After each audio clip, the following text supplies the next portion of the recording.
Hello, welcome back to Revender in Sports and a viewer viewer response video. I had someone make a comment on my YouTube series of Brest Paris final countdown, and that was on the T-19 video. I just shot a T-18 video, and I'm going to try, as workload provides, to do these videos all the way through, and hopefully once I get to France as well. Okay, so let me read this comment. And so he's not done PvP before, but he's definitely going to be training for it going forward. Ian Pedals is the comment, is the viewer.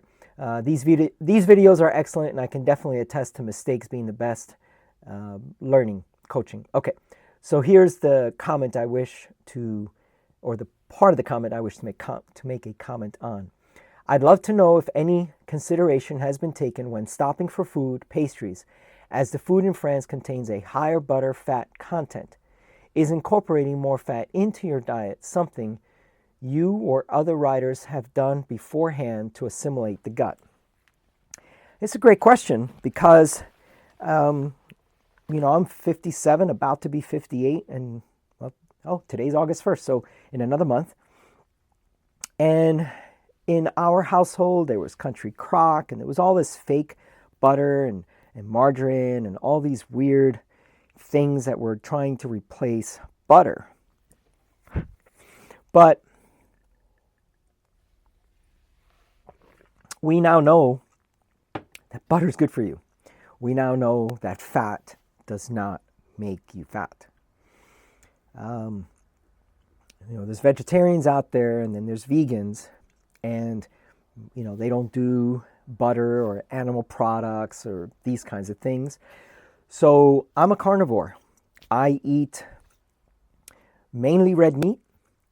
I eat mainly meats, some chicken, some fish, sardines, that kind of thing. I eat very little carbs off the bike. I just don't. I love bread, love it. Love pizza, love it. Ice cream, love it. French fries, love them. So I eat those in moderation, but very sparingly, because if I sit down to a big old bowl of ice cream, yeah, or if I sit down with a quart container of ice cream watching a movie, I'll eat it until it just goes soft, and then it's like, oh, I've eaten quite a bit, and I'm halfway through the container. But I don't eat carbs off the bike. On the bike, I'm a very carb-heavy person now. I didn't used to be, and over the last year or so, I've started transitioning over. So now let me address the question from Ian. I eat a lot of butter, a lot already. I don't know what other people do. I'm not afraid of butter. I'm not afraid of olive oil. I pour that stuff all over my food. One of my favorite meals is a 6-egg omelet, and I just pour a bunch of olive oil and butter all over it. So, that's usually a very quick, easy meal for me, and it's very, very filling. So in my general diet, I eat a lot of butter. I go through a stick of butter probably every other day, maybe. And if we're on the same schedule and we're eating and I'm prepping meals for her, or vice versa, we go through a stick of butter in one sitting, right? So we're not afraid of butter. You shouldn't be either. If you're a vegan, you've got your other principles as to why you don't eat butter. But I don't know what vegetarians do, if they eat butter or not. But as a carnivore, I eat a lot of butter. But let's take another angle about this. So in Europe, and this is just because I'm a geek and I watch all kinds of documentaries, there are preservatives and chemicals and things that are in our breads here in the US that are outlawed and illegal to use in other parts of the world, France in particular. So they pride themselves in making fresh bread every morning and fresh ingredients. And so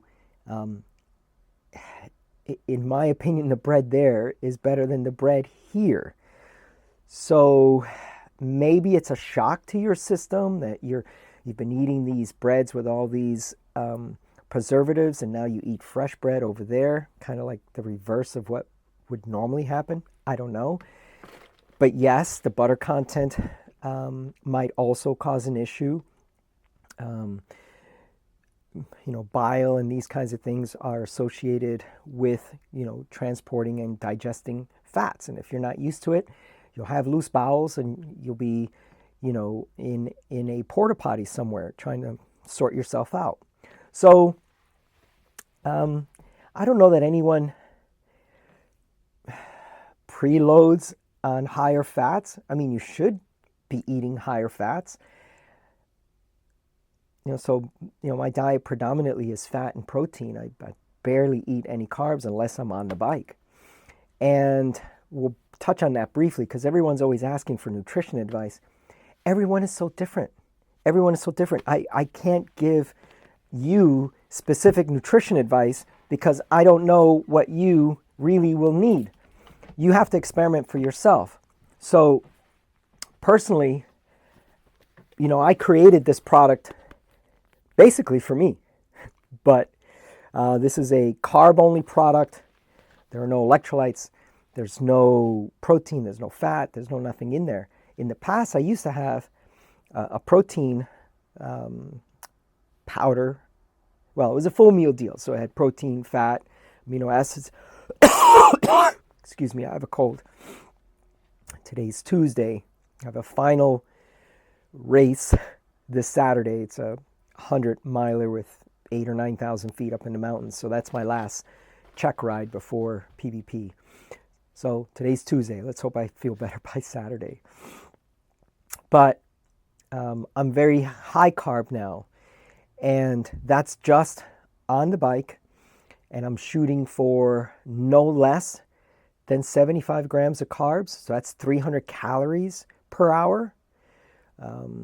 I need to do a video about the number one reason why people fail at ultras or any event is they just don't fuel enough. But that's just the headline. There's a whole lot underneath that. But yes, butter is good. Butter makes everything taste really, really good.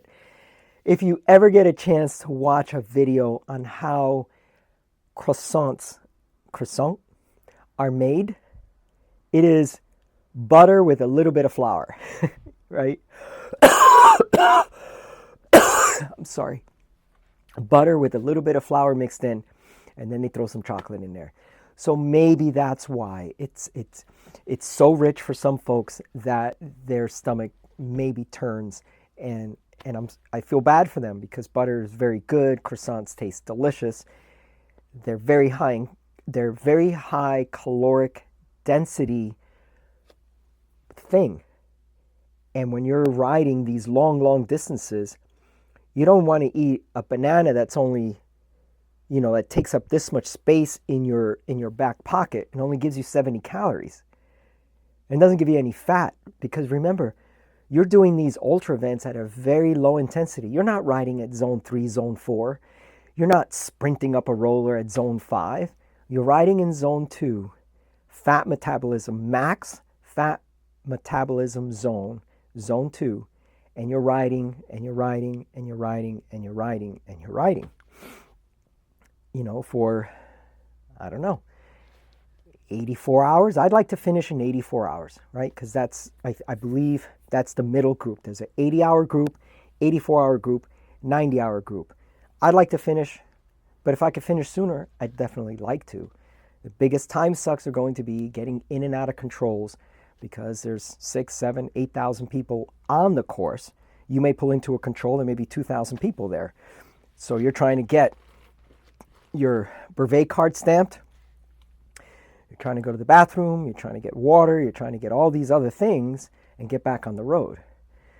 Now, I don't know what the weather is going to be like. It could be hot, could be muggy, could be cold, could be rainy. But generally speaking, I could ride 5 to 6 hours on 2 water bottles in 70-something degree weather and do this. So I believe there are controls or something every 50 miles or so. So I can bypass every other one, maybe. I don't know. We'll see. So Butter, good for you. Eat it. I'm sorry if I'm offending my vegan friends, but sorry.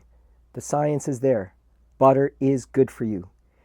Butyric acid, all kinds of stuff that's in butter that you cannot get from vegetables and in fake butter, fake hamburger patties, and fake, right? So, but that's all for today. Please like and subscribe. We'll see you up the road.